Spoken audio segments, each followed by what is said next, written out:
interestingly, on the front page of the newspaper this morning, we saw that the federal government has already, should I say, disbanded or stopped the BEA, agreement, which actually allows a couple of Nigerian students to travel abroad to enjoy free education, over there. But we'll talk some more a bit during the course of the conversation.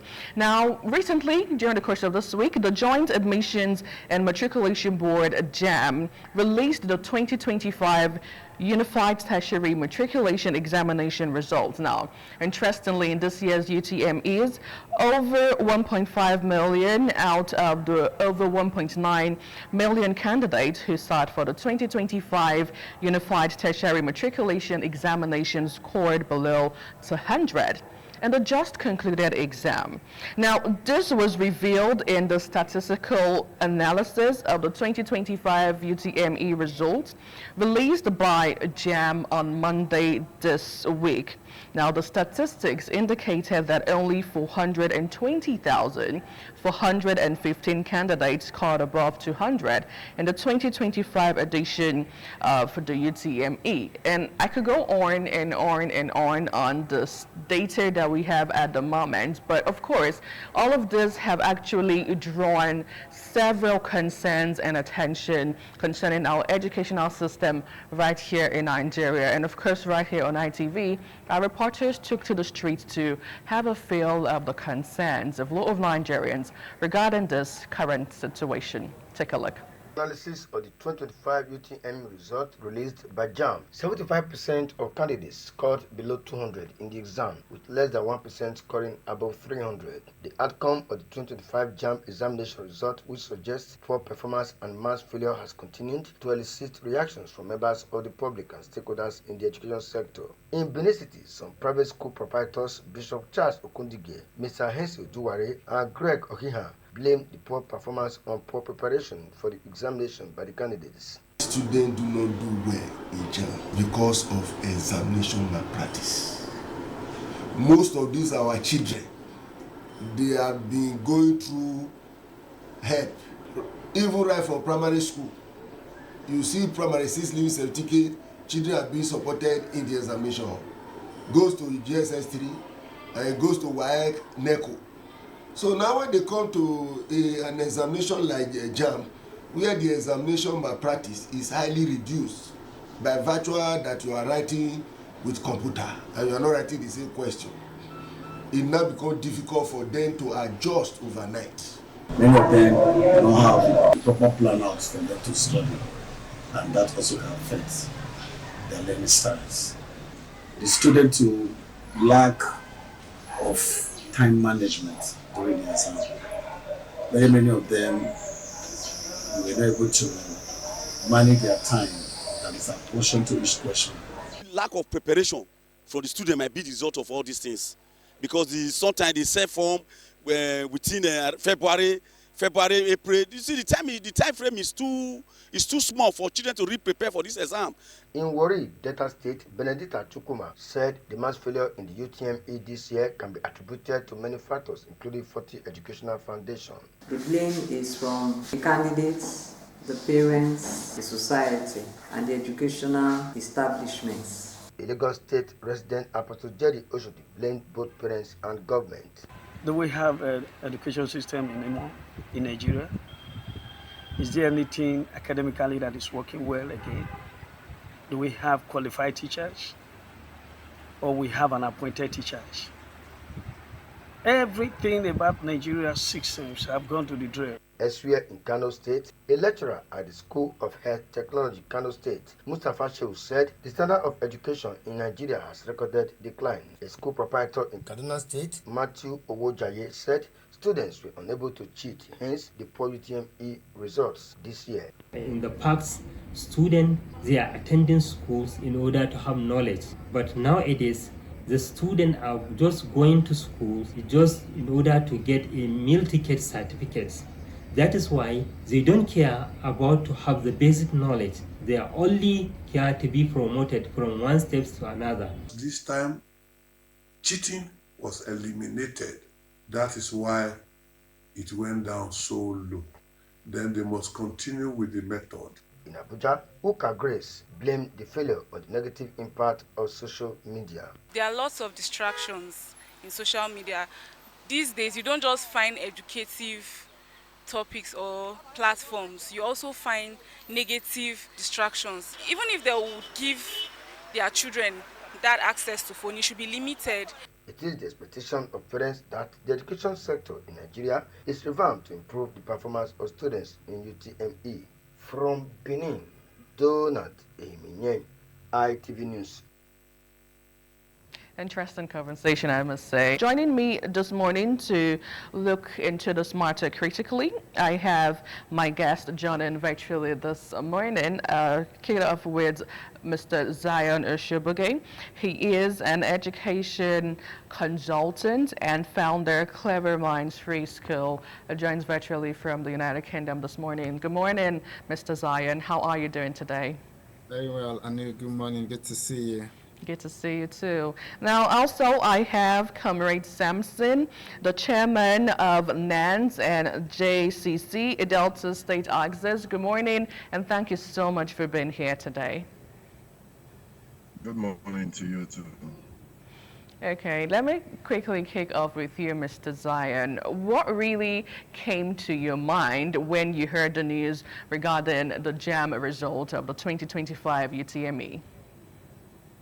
Well, I mean, when I saw it, the UTME result, I mean, I have followed and practically engaged with students in the last 14 years on UTME, and seeing that result, what came to my mind is where are we going with our educational standards in Nigeria, because we've continually reduced the cutoff mark for this UTME to a point now where I don't know what the cutoff mark will be this year, but the system really needs an overhaul.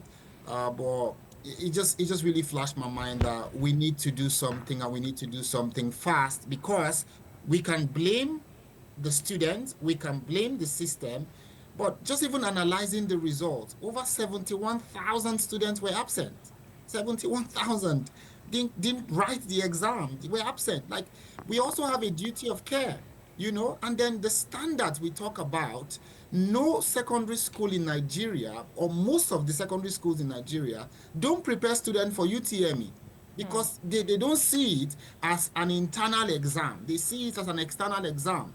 So all the schools you see spend more time preparing their young people for SSE, be it WAEC or NECO, that would set that exam. So the students are also left on their own to practice and to prepare for UTME. That is why you see them going to lessons. And these lessons, most of them also are promoting, shortcuts. So we need to come to a point where we begin to not pass blame. We just need to say, what can we do, and what can we do right, and what can we do now to help our educational system? Indeed. Now, let me move over to Comrade Sampson. I actually brought you on board because I feel like you're more or less like the mouthpiece for a lot of Nigerian students at the moment. When we saw the news come online, there were so many reactions, and some of which actually is the fact that a lot of persons feel the students these days are no longer motivated to read. All you do right now is to be on TikTok, dancing, be on social media, or maybe even doing fraud. Is that the case right here, Comrade Sampson? Okay, I personally would not say that's completely the case. Just like Mr. Zion said, we've really reduced the standard of our education in Nigeria, and it's very, very terrible. That every year we have to cut it down just because somebody fails to read, somebody fails to prepare. If the standard remains the same, and then I could remember vividly, there was a time I scored 214 in Jamb, and I could not get admission into Uniben with that.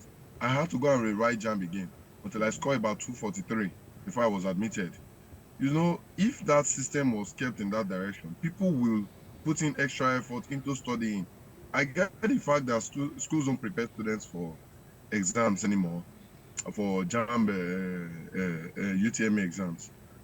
But they on their own know they want to get this exam, so they should know how to prepare for it by attending lessons and all of that.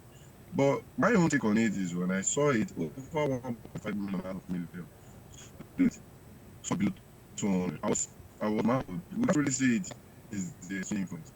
Because of course, the social media has positive impacts, but you fail to use that. All of us studied most of our courses online through YouTube and all of that. If these students are really serious, they will go down using that social media positively, not just to catch crews, do fraud and all of that. But I know that that is somewhat part of it. The society also is a contribution to it. The pressure in our society today makes a child of 18 years like they are poor if they don't have up to 1 million. A child of 18 years that is barely an adult. So they really want to get involved in things, and they don't have mentors, guidance, people who guide them to let them know that if you move in this direction, you may hinder a lot of things. Like there's no way you want to sit down and do fraud and expect yourself to carry that same head to study. It will not be possible. You can't really serve two masters in that direction. So I think that's just my take. Now, speaking about mentorship, I know Mr. Zion has been on the front burner regarding mentorship here in Nigeria. You know, despite the fact that you are now in the UK. What are some of those things the students have actually revealed to you over time that could actually be pinned at some of the challenges they tend to face? Well, number one will be what societal definitions of so many things. So I've seen young people that have told me that they want to make money, and then I ask them, how do the people that make money actually work in the means? They print it. The rest of us have to earn it. So how society has defined many things. Society has also glamorized. You see, a student is working hard, and then the student sees society also glamorizing someone that maybe doesn't even bother about education. Social media these days has raised so many people with creativity. We encourage creativity, but not at the detriment of intellectual capacity. So mentoring, and most of the young people have spoken about the fact that they also lack parental role modeling. The fathers in societies today have failed most of their children, because it's not just enough to give birth to a child, it's enough to uphold the standards of why you became a father and mentor and create a role that your child can model after. So we've lost, the parental shaping of children.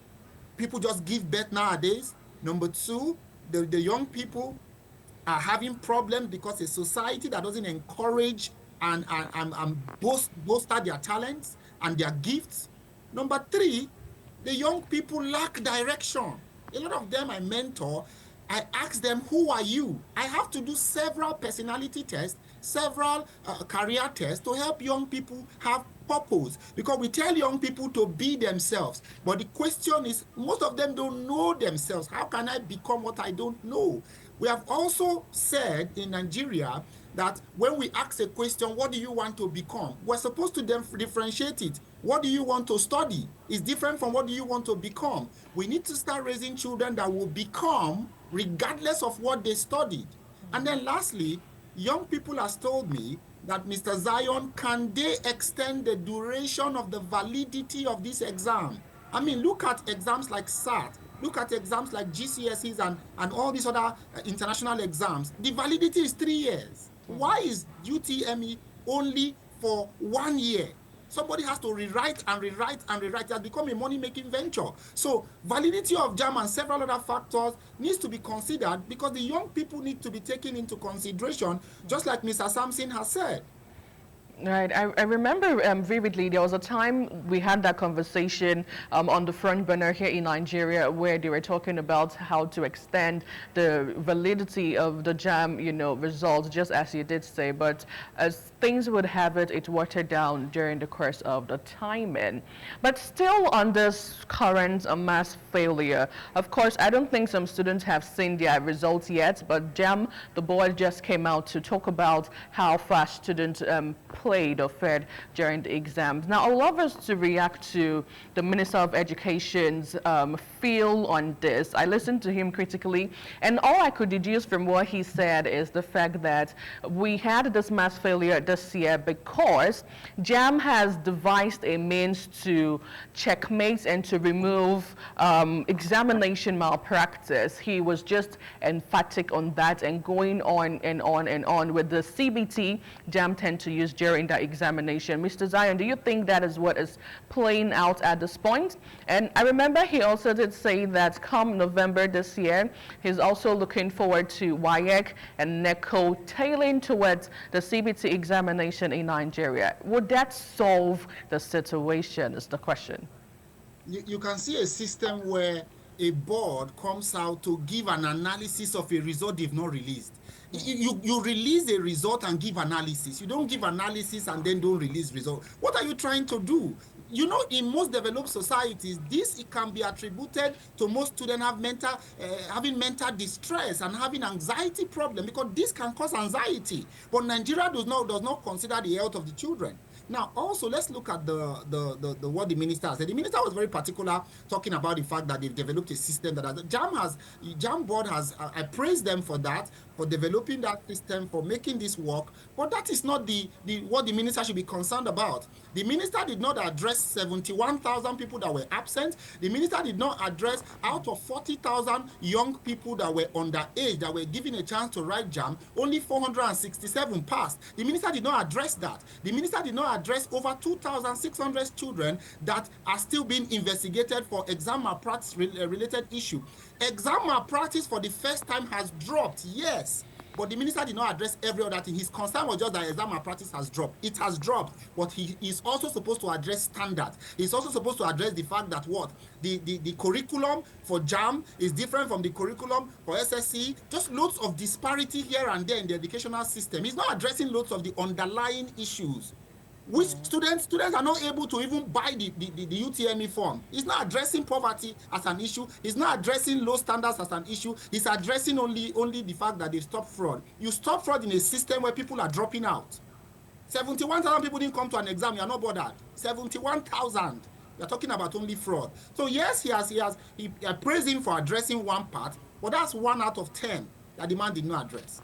Comrade Sampson, what's your feel on this? Because I remember the Minister of Education, Dr. Tunji Olausa, also categorically saying miracle centers and how parents tend to help their children, and even the invigilators as well, and some of the teachers, it's more or less like a chain that goes round and round and, you know, see through examination malpractice. But this time around, it has been shelved with the Jamb examination. Now, do you think that is actually the case with the mass failure we had this year, 2025, or it's a situation of children are really no longer learning? Comrade Sampson.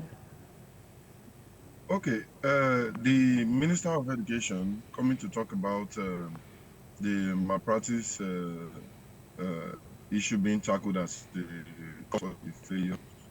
It's one of the things actually. Some people who prepare with, when you prepare with a knife and you go to a battle with guns, it will be very tough on you. So that is actually one of the challenges. But we cannot limit that to it. We can also say that just like Mr. Daniel was talking about aligning the curriculums, that would really help a lot. We already agree that schools don't train or teach students to pass Jamb or to write Jamb. They only train them for SSC exams. So if the curriculums from Jamb, WAEC, NECO, all of them are similar and the same, honestly, it will help, because by the time you are studying for your SSC, you should also know that you are preparing yourself as well for Jamb. And when you subject people to write an exam over and over and over again every year, after like about 2 years or 3, they lose hope. They don't do that anymore. They will not go again. In fact, you've already increased the menace in the society. So I just think what we should do as a nation is actually to align that curriculum so that people when they're studying for WAEC will know that they are as well preparing for Jamb, and it will be in their subconscious that no, they should really take it seriously, because the knowledge will not be lost They'll still use it for Jamb. Going over to use the CBT as for WAEC, it's not really bad anyway. It's not a bad idea. We're a developing nation, and as well, we should our thinking should be going towards digital. But in doing so, we should know, or we must know, that it's something that we don't really have detriment of, because the system shutting down while they were running. Yeah, I think it's something that should actually look into.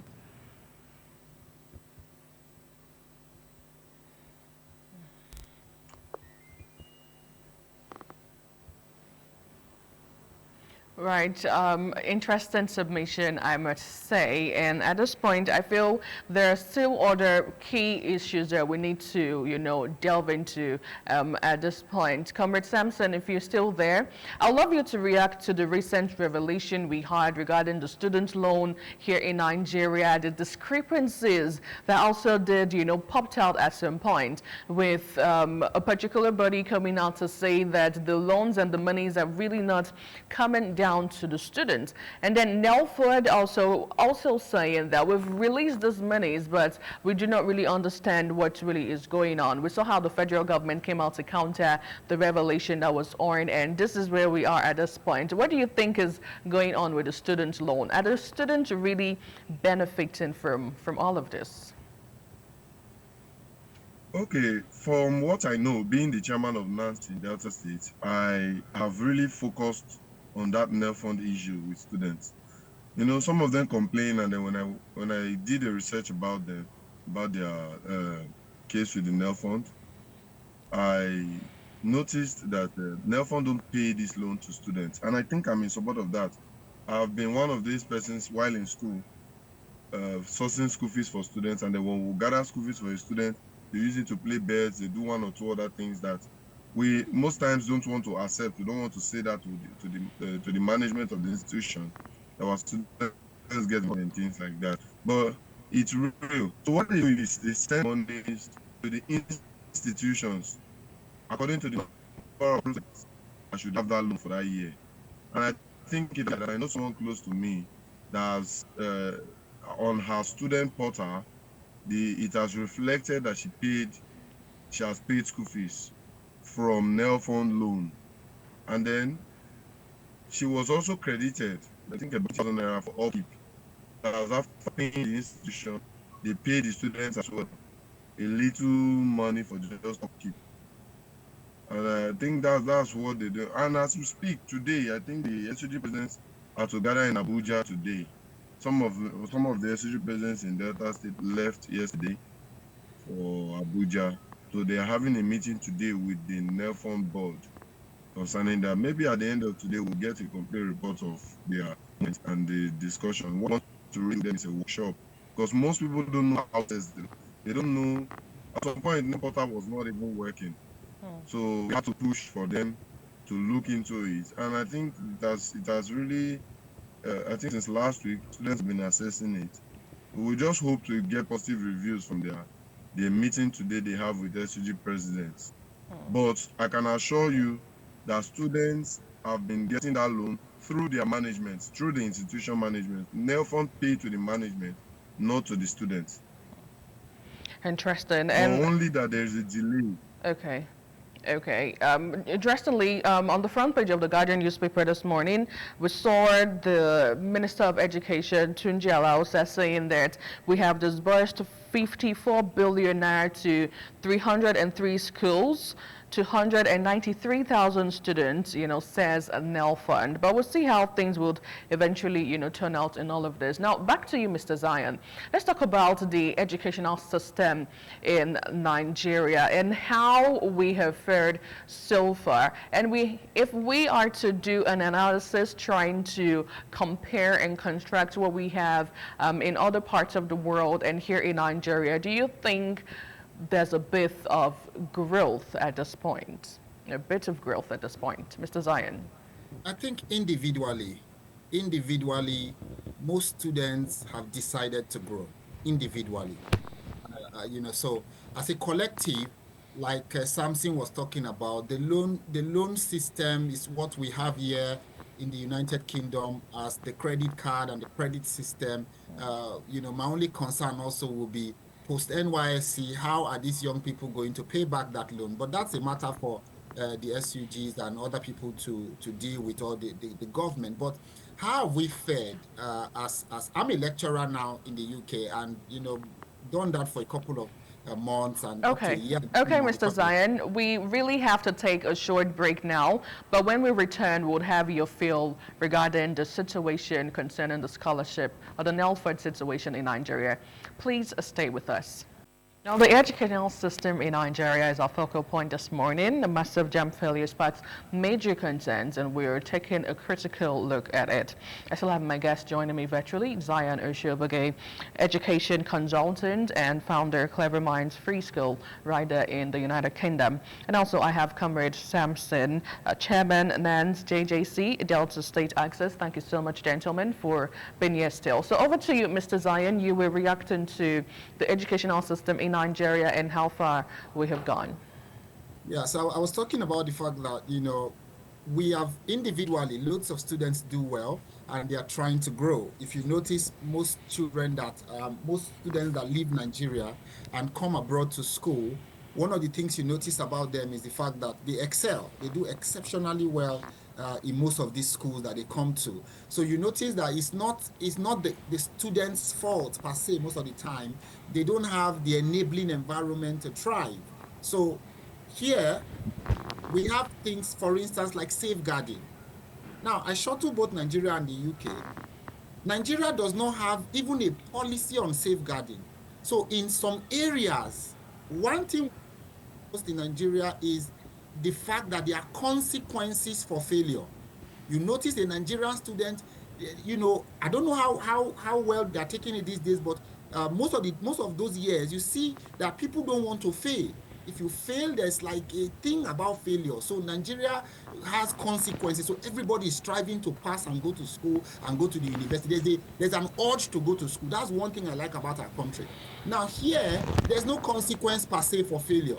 There is always they kind of pet it, like you don't do well. They don't look at it like you don't do well. They keep encouraging you that you can always make it, you can always do well. So you see people also not having that resilience. That's why they're always having mental health crisis, anxiety, and all that. That resilience is not there like we have it in Nigeria. But Nigeria's resilience also is because of we have a tough system.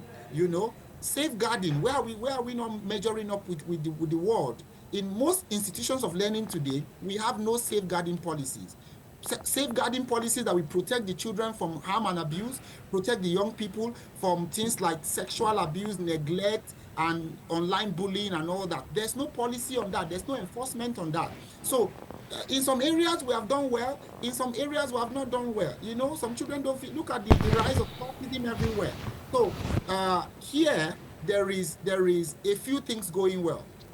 In Nigeria, there are lots of things that can go well if we can only put our acts in order. So we have a system in Nigeria that can be better, but we have a system here that is working, is a bit good, but there are also some lapses that can be corrected. So, I really would not say one place is better than one. I can only say one place has advanced, and Nigeria is still an advancing nation that I believe in so much. Okay, now moving back to you, Comrade Samson, if you're still there. Recently, we saw the federal government discontinuing the bilateral education agreement scholarship program that actually avail a lot of Nigerian students have the opportunity to travel abroad to, further their education. And just recently, the Minister of Education did say that to him and maybe to some parts of the persons on board, they feel it's a waste of money, and then at this point, if you want to go abroad to study, you have to fund it yourself. How did the student community react to it, Comrade Samson? Okay, for we at the NANS level, I think it's for them to say it's a waste of resources to take students out. I want to assume that to be true only on the ground that the same government will be willing and ready to actually upgrade our education system.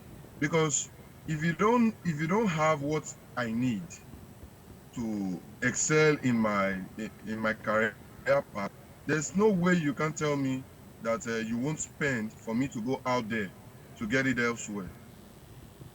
Any way I can, I will.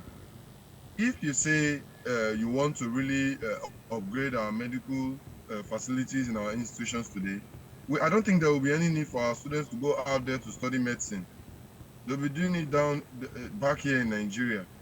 So I think it's a good one to say that the government will be wasting resources to send students out on the government budget, but they must make sure they prepare everything. They give the students all the facilities necessary to acquire whatever they would have made them to go out there. I always believe in localizing whatever we have out there. Even when I was a student union president, one thing I came up with was, instead of students going out to the mall, to ShopRite, to go get certain things, bring them back to the campus.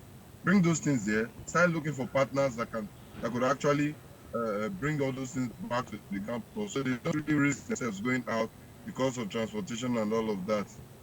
So if as a nation we know that we are going to upgrade our tech aspect in Nigeria, we are going to upgrade our medical field, upgrade almost, in fact, the engineering and all of that, then there will be no point sending students out again. That is actually a waste of resources on the government. Interesting. Now, back to you, Mr. Zion. You did raise an interesting question, because you did say that when a lot of Nigerians travel abroad to study, there's this bit of, zeal to do well. And of course, we get to do well over there. Now, having the news of saying that the federal government to discontinue the BEA scholarship program to boost local education, do you think that is the way forward? Don't you think it's also going to prevent educational tourism, for a lot of Nigerians? Because I remember ASU's president also reacting. Osodeke, he said that it's a good one because some of those countries do not send their students over to Nigeria to have a feel of what our education system is like. Mr. Zion. You see, most times when we talk about this traveling abroad, most people consider leaving the country. There are people that come from the UK, from the US, from Canada to Nigeria to study. I've been in close relationship with Covenant University over the last 10 years. And I have seen, as a matter of fact, Covenant University, Nile University, most of these private institutions, you see people that their fathers or mothers are in Nigeria, maybe as contractors, maybe as consultants, attending our universities, completing for 4 years, because standard is the same globally. It is when we have disparate standards, like public schools, that's when you start talking about all those things. Go to most of the private schools, you will see white students there, So you stopping that agreement, talking about if you build, you cannot force people to accept a system that they have outgrown. If a student have outgrown, for instance, there are certain students today that the courses that are being taught in universities in Nigeria are not relevant to the level of intellectual capacity those students have. Which university in Nigeria today is teaching prompt engineering? Which university in Nigeria today is teaching social media management? Which university today in Nigeria is teaching artificial intelligence? We are talking about emerging careers, and you are telling people to sit down in Nigeria and go and study computer science in a university that they will not see computer for 4 years. No, we are not. You should allow people to choose. You see, because what you are not choosing, what you are not changing, you are choosing. If you are not changing the system, you are choosing it. So I said that to say that you can't stop people from moving with a policy. That policy will stop them for a while, but it will not stop them for a long time. You can only stop those that are not economically empowered to travel, because that they depend on you. But those people that are empowered, they must go around the world. A student is not a student that has not seen outside their country. Traveling is one of the best forms of education. Aside that, it's a form of tourism also. Aside that, develop the mind also. So while we are stopping that, like Samson said, why not also localize the things you have gone there? Your children are there. studying in Harvard and Oxford. Bring those things to Nigeria and localize it, improve our curriculum. Stop proliferating universities without improving curriculum, without improving infrastructure. Don't build only classroom. Build things that children can use to learn. So learning is not going on in institutions. What we are seeing is just business ventures and paying handouts at this stage should be. There are lots of things that we'll talk about, but listen. Let's put a halt to this anybody that stopped it should please. I know they can restart it again, but I would advise that people like Samson should use their good office to try and put pressure on government to bring it back. Allow people move. Allow people move. I was in Rwanda in 2017, and the president of Rwanda said something I like. He said, if Rwanda is not developing your capacity to the maximum level you desire, you are free to leave Rwanda. So it means travel to the place where your capacity can be developed, then return back. For instance, I'm coming to Nigeria next month to do a program. Because I've traveled, I've looked at the place, I've been here 2 years, I have to come back and invest in my people. So travel, develop yourself, and then come back. But there must be a call to return. You know, other people say Jackpa. I don't like that word, Jackpa. People can move, people can learn, and then return. East or West, home must continually be the best.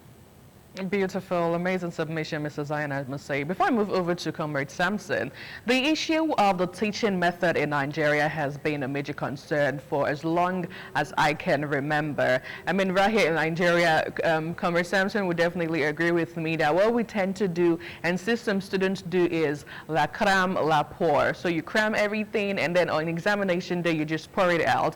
You know, neglecting the learning method and the learning part of it.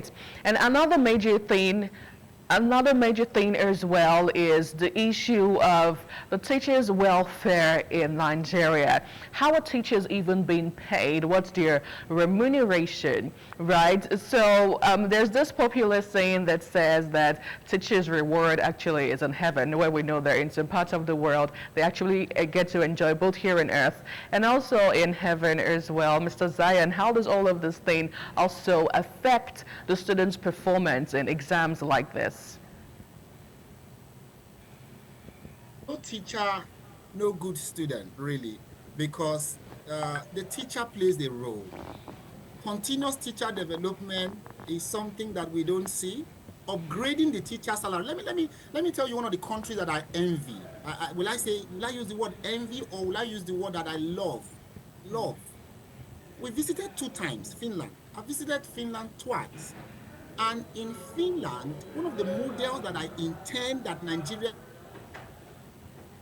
fact that before you become a teacher in Finland, you must obtain a master's degree, because every teacher in Finland is paid the same salary as a doctor, as an engineer, is paid the same salary as the person that works offshore. So there is no disparity. A teacher in Finland is highly respected. So one of the things we need to do is to first upgrade the profession verbally. The president, the governors need to put respect on that name teacher. They need to also upgrade the salary. You cannot tell me that a teacher earns a professor, for instance, or just a teacher earns maybe in a university, maybe 100 and something thousand per month. And then somebody that works offshore earns ₦1 million per month. How do you compare and contrast? The reward of a teacher is in heaven only talks about the fact that you cannot appropriately pay someone that imparts knowledge. You cannot. That is why they talk about your reward, because financial reward you can get on earth, but to quantify the reward of a teacher, it can't be quantified on earth. That's why they are saying that most of the time you would have a reward in heaven waiting. But I don't want to get to heaven yet before I take that reward. So that reward they are talking about is the value we create. So teacher education must come to play. If the teacher is happy, the student is happy. Most teachers are flogging students today because they are not happy, because they don't have money, because most of the teachers you see today, they are not taken care of well. They just push them to the corner, you know. So it's important we take care of our teachers. Very, very important. We upgrade them, we upskill them so that learning outcomes can be better.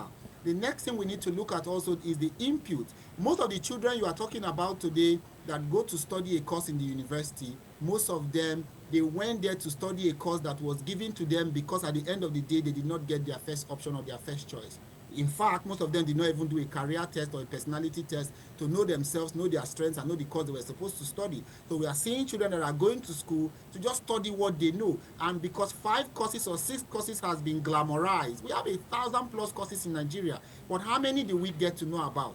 So teacher education, student education also in terms of their purpose needs to come in so that a student is going to school to study what they were created to do, not what they got because they failed an exam.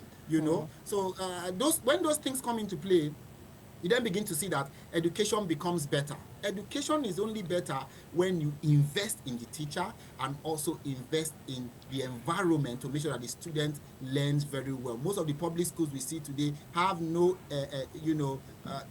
have no chairs, no desk. Some students trek 2 hours to get to school. So you get to school, then you're already tired. So it's a lot to grapple with, but are things working? Yes. Can things be better? Yes. Do we have challenges? Yes, we do. How many teachers today would be happy? How many teachers can even book a vacation outside Nigeria? These are schemes that government should be investing in. Talking about teacher travel, talking about teacher education, talking about the fact that the teacher should also see beyond the environment. A teacher that has not seen beyond his environment cannot show a student the direction to go. So it's a lot, really. Really, indeed, it's a lot, and it feels like we have a long way to go here in Nigeria. Now, back to you, Comrade Samson. So, over time, there's been this adage of school na scam by a lot of Nigerian youth and students as well. How can we begin to change the narrative moving forward, Comrade Samson? Okay, school scam narrative was brought forth by people on the internet, a lot of successful people out there who made their wealth and their success out of, should I call it fraud or out of, in fact, they just out of hype, some true talents and all of that. I think we need to not beg them to correct that narrative. That you have the talent of music, and then Don Jazzy posted you, and then from there you start getting followers, became very popular, start making money, going to shows. Doesn't mean you have a school and just because you didn't go to school. Whether we like it or not, education in everything. Even education will also need education. So now it's that we correct us. School not be scam. Never anybody say scam. Because and I think to our whole nation as well, we have a lot of work to do. Because you see somebody who didn't go to school is a successful businessman, just like the Igbo people call them Omona. And then you see somebody who has finished school, trying to push his relevance and all of that. Then when opportunities come, politicians will come and give the opportunities to their party members, whether they're educated or not. They give them to their siblings through the act of nepotism, some tribalism and all of that. Opportunities come, but they don't get to those people who are actually qualified. That is when people now start believing that school are really scam. But I think if we actually give uh, merited opportunities to people who actually deserve them, they will not in any way say school na scam. It goes so in so many ways. It goes on our own part. Those people who are celebrities already that didn't attain education, and those who have already gained education and the government wants to do something, should do something reasonable for them. I was in one of the convocation of one of the schools in Delta State. The best graduating student was given 200,000 naira. Another one was given 500,000 naira. These are full play and also respectively. But when you see people who want to, I think people who say certain things online, those that get involved in entertainment, when they meet the governors, they tend to give them things like 1.5 million, 10 million, 5 million, and so on. But someone who has put in so much effort in studying, graduating as the best graduating student, you're giving them 500,000, and then you're giving, and also another one giving 200,000, no job. Like, it wouldn't really want to encourage those coming behind to take school No. seriously. Absolutely. Comrade Sampson, now because of the time frame, what do you think are some of the educational reforms that our government should begin to adopt to boost the quality of education in Nigeria? Aside the fight against examination malpractice, which we're already seeing yielding some good dividends, what other reforms should happen for the betterment of the students moving forward? Education sector, I think what we actually need majorly is first, the education is not cheap. So let the government establish vocational centers where we know that people who cannot acquire education in this light can as well acquire those vocational skills. And they will also get government contracts, backings, and all those things to make them more interested. Then that's for technical education I'm talking about. Then when you come to your basic secondary and tertiary education, I think what the government should reform there is we should start moving from training students to look for jobs and now training them to create jobs. We should go beyond excellence to look into relevance. Some people, when they leave school, the only thing in their mind is how to go look for a job, carrying them envelope everywhere. We should start training them in such a way that they can actually create jobs on their own. Then also make the field readily available for them to create jobs. Because there are a lot of frustrations when you want to start up a business, a small and medium scale enterprise, all of it. There are a lot of frustrations in it. The government should now start, okay, if you acquire, so for instance, people who studied, should we say, probably electrical engineering, okay, you are done with school. If you are willing to for maybe solar installation and all of that, come, the government will give you grants in this light. A lot of persons will take it seriously, provided you can meet up a standard, let's say second class upper. The students will take it seriously, and then Absolutely. Okay, Comrade Sampson. Yes, yes, indeed. Now, let me quickly move over to Mr. Zion. I know you would have plenty of things to say regarding this reform of the educational system right here in Nigeria, but for the students who haven't even seen their results yet, and the body Jamb is coming out to say, hey, you know what, there's been a mass failure for this year's UTME. What would you say to them at this particular point? I would say to Jamb UTME, let us stop the shame culture in Nigeria. There's too much shame culture in Nigeria. Stop anxiety, stop rising the anxiety level of students. Consider the students' mental health. How do you come out and say people have failed and you are proud about it? Shame is not a tool of reform. So I would say to them, number one, stop shame culture. Number two, stop raising anxiety. Number three, UTME, work in collaboration with the other bodies, WAEC and NECO and NAPTI. Work in collaboration to have a unified output so that students can have one thing they look forward to. There's no uniformity when it comes to UTME and SSC. So at the end of the day, I would say to them that, why are you so happy to release a result and say people failed? And you have not actually addressed what you've done as a body to not make those people fail. So, I mean, for me, I'll just say to them, that those are the simple things. Absolutely. Jamb can do better. They can do better. Definitely. Mr. Zion Urshabage, education consultant and founder, Clever Minds Free School, United Kingdom. Thank you so much for being a part of the show today. And also, Comrade Sampson, Chairman, NANS, JCC, Delta State Access, appreciate your input on the conversation today. There's a whole lot of things currently happening in the educational system, and all we want is progress, and progress we shall have. One of my best quotes so far is, if you think education is expensive, try ignorance. That's our bit this morning right here in Delta State, Nigeria.